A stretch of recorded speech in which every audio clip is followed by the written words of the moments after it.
Émilio en Bretagne, petite commune du canton de Landivisiau, riche en souvenirs historiques et artistiques, honore la mémoire de Milio, comte de Cornouailles, qui mourut martyr de la main de son frère au VIe siècle. Expression vivante de la piété collective, bâtie au sein de l'agglomération, l'église domine l'enceinte sacrée où se pressent différents bâtiments, ossuaires, chapelles, sacristie, calvaire, tous édifiés en souvenir des morts. Passé l'Arc de Triomphe, on découvre le portail qui tranche par son style avec l'esprit du gothique. Un fronton triangulaire et 2 pilastres nous rappellent qu'ici l'art de la Renaissance règne déjà en maître. Ce portail est décoré de petites scènes sans doute malhabiles, mais de facture italiénisante. Ces scènes sont tirées de l'Ancien Testament, comme Adam et Ève, Caïn ou Noé. D'autres petits tableaux, tirés de l'Évangile, relatent les principaux événements de l'enfance de Jésus. Annonciation, visitation, annonce au berger, nativité. Passé cette porte nous accueille une théorie de personnages drapés dans d'amples manteaux, portant les signes auxquels on peut les identifier. Livre, hache, croix ou grand chapeau avec coquille. Ce sont bien entendu les apôtres. C'est dans ce couloir que les paroissiens, jadis, aimaient se réunir. Prenant place sur les bancs, ils délibéraient des affaires temporelles de la commune. Mais à l'entrée, le père Conque, curé de la paroisse, nous accueille. Il y a 2 ans, j'ai été nommé dans cette région comme doyen et curé des enclos.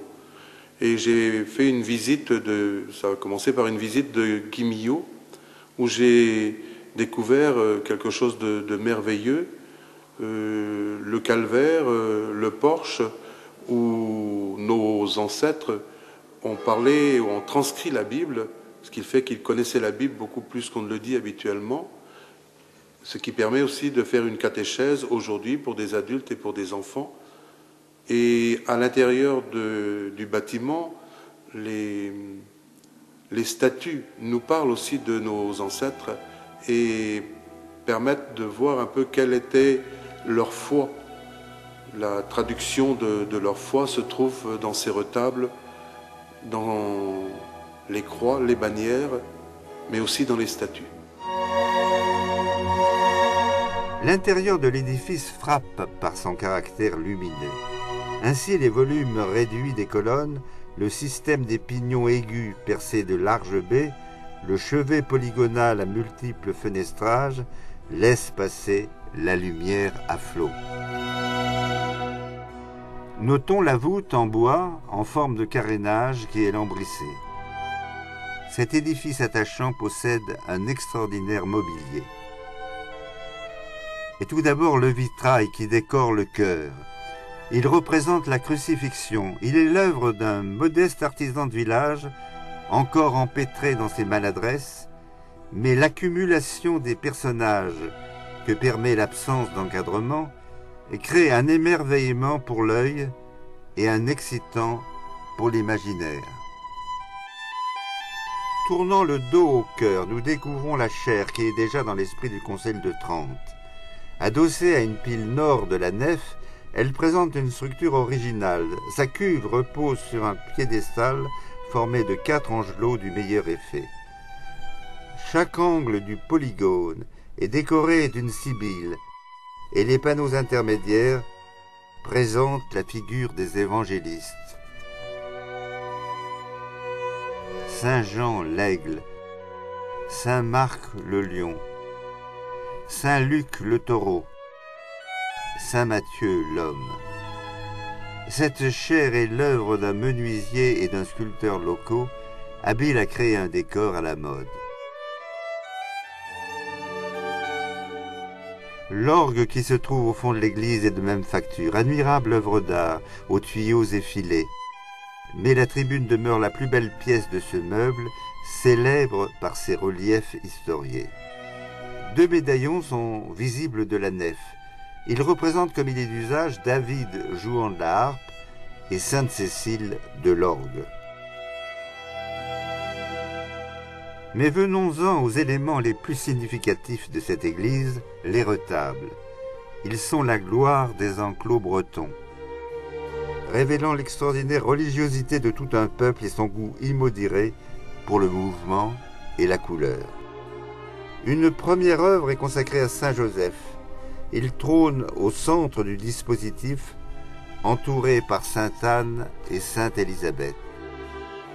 Colonne corinthienne à grosse torsade, parée de pampres, amour jouant au milieu des guirlandes, bouquets étalés en constituent les éléments décoratifs, les formes se fondent les unes les autres. Le retable du rosaire est plus apaisé et reste malgré ses décorations exubérantes d'inspiration classique. Il y règne une rigoureuse symétrie. Au centre, la Vierge tend le chapelet à Saint-Dominique et à Sainte-Catherine de Sienne. Dans les niches latérales, on peut distinguer Saint-Nicolas et Saint-Zacharie.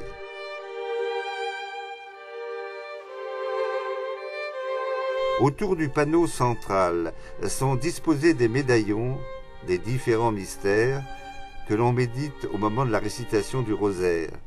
Mystère joyeux,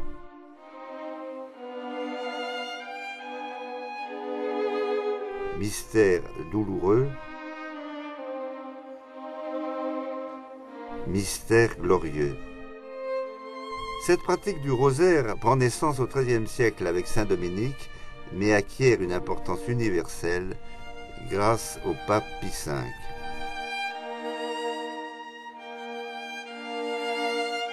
Le dernier retable consacré à Miliau est le plus coloré et le plus joyeux de tous. Le saint, tout de rouge vêtu, allusion discrète à son martyre, trône entouré de petits médaillons rappelant ses miracles. Registre supérieur, Dieu apparaît à Miliau, lui apportant la manne. Registre médian, le saint distribue le pain aux indigents. Registre inférieur, la Bretagne est prospère, la moisson est bonne.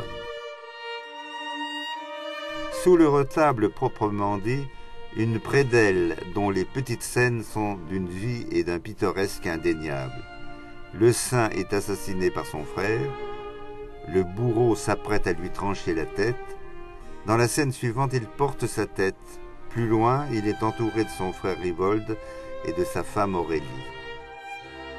Ce retable, remarquable par sa naïveté et sa luxuriance, est entouré de statues. La statue de saint Hervé, moine du VIe siècle, qui, devenu aveugle, avait peu après obtenu la vision béatifique. La statue de saint Yves, chère à tous les cœurs des Bretons, prêtre et avocat, et défenseur des causes désespérées. Mais la plus belle pièce est sans doute ce Saint-Michel, interprété dans un vigoureux style baroque. Saint-Michel apparaît dans un costume de théâtre. Il terrasse un dragon à la mine particulièrement effrayante, aux ailes de chauve-souris et à la tête monstrueuse. La sculpture apparaît typiquement baroque, animée d'un souffle vital, raffiné, sophistiqué, presque fiévreux. Mais découvrons maintenant le baptistère. C'est un meuble d'une dimension considérable.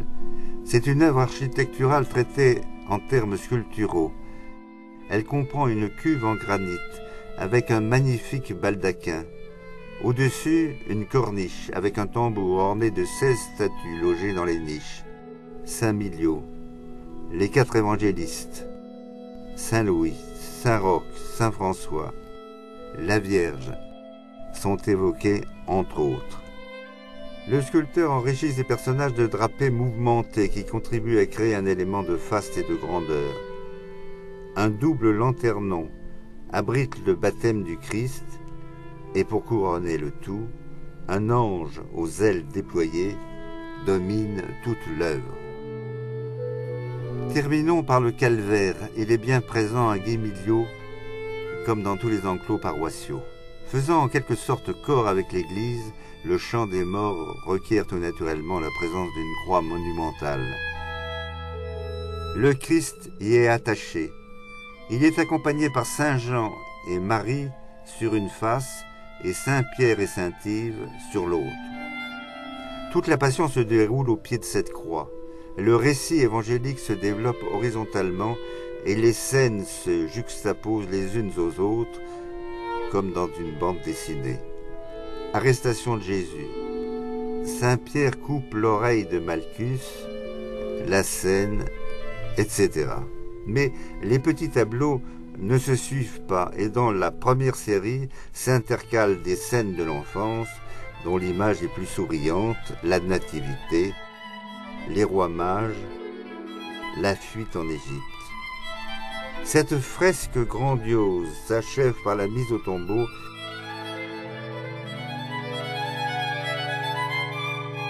et par la figure du Christ ressuscité. Christ est toujours vivant. Ainsi la Bretagne recèle un véritable évangile de Pierre pour l'édification des petits, mais aussi des plus grands.